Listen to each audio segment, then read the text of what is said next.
ज़मरुद,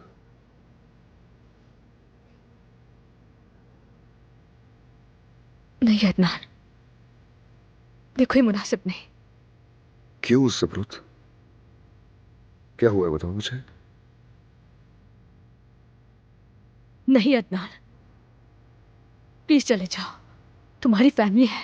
ज़मरुद, पता है ना मैं तुमसे कितनी मोहब्बत करता हूँ, फिर तुम मुझे खुद से दूर रहने का आखिर कैसे कह सकती हो?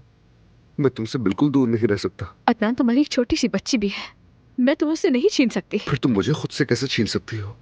क्या तुम्हें नहीं दिखता कि मैं तुम्हारे बगैर नहीं रह सकता? तुम समझते क्यों नहीं? और मुश्किल मत करो मेरे लिए। तो तुम चाहती हो कि हम दोनों इस आग में चलें? तुम चाहती हो हम दोनों एक दूसरे से अलग जिए? ठीक है, अगर तुम्हारी चाहत यही है तो मैं तुम्हारी चाहत पर राजी हूं। खुदा हाफिज।